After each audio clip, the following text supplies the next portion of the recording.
siang, perkenalkan nama saya Andrea Eunike Tisya Papiang dengan NIM 230501500025.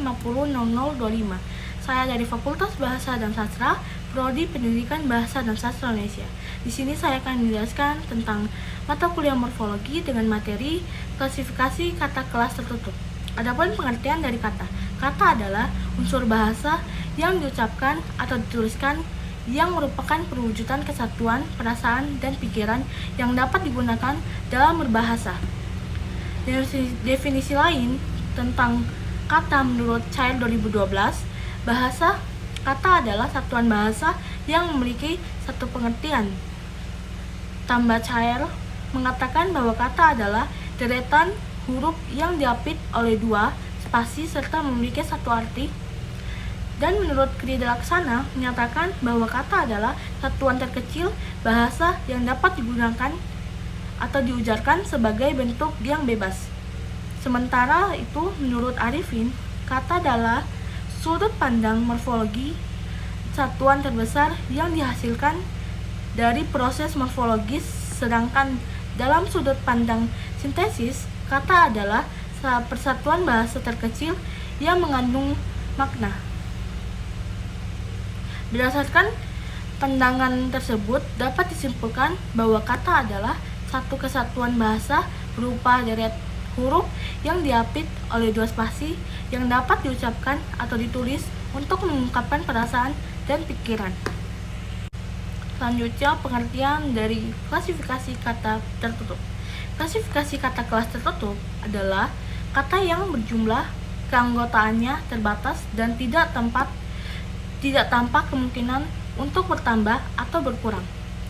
Yang termasuk anggota kelas kata tertutup adalah kelas-kelas adverbia, yang pertama, kedua proposisi, ketiga konjungsi, keempat artikulasi, dan juga interjeksi. Pengertian dari kelas-kelas kata. Yang pertama, adverbia. Dalam tata bahasa, adverbial lazim disebut kata keterangan atau kata keterangan tambahan. Fungsinya adalah menerangkan kata kerja, kata sifat, dan jenis kata lainnya. Adverbial disebut sebagai kata yang mendampingi nomina, verbal, dan adjektiva.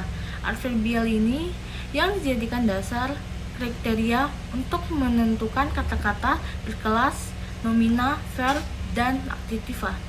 Adverbia pada umumnya berupa bentuk dasar sedikit sekali yang berupa kata bentukan.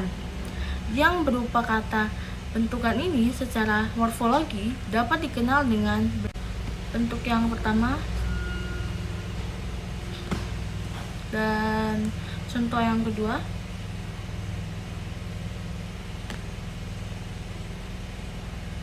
Ketiga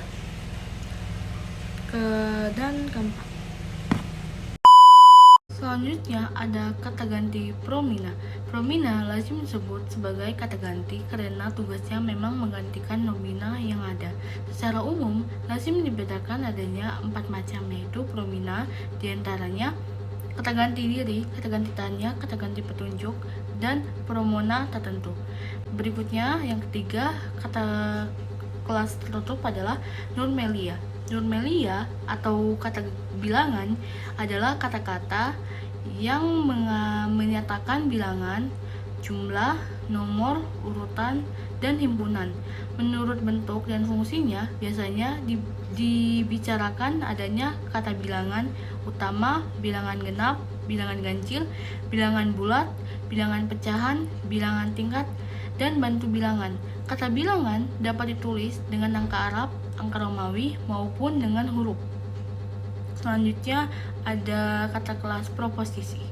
Proposisi atau kata depan adalah kata-kata yang digunakan untuk merangkaikan nomina dengan verba di dalam suatu klausa. Misalnya kata di dan dengan dalam kalimat. Perlu dicatat ada beberapa kata seperti untuk dan bagi yang berlaku jauh sebagai konjungsi. Kata yang termasuk proposisi membentuk frase proposisi dengan nomina yang mengikutinya dan menduduki fungsi keterangan di dalam klausa kalimat. Sedangkan konjungsi menghubungkan dua unsur sintaksis baik kata frasa maupun kausa maupun kalimat. Itulah tadi penyampaian sedikit materi dari saya ucapkan terima kasih.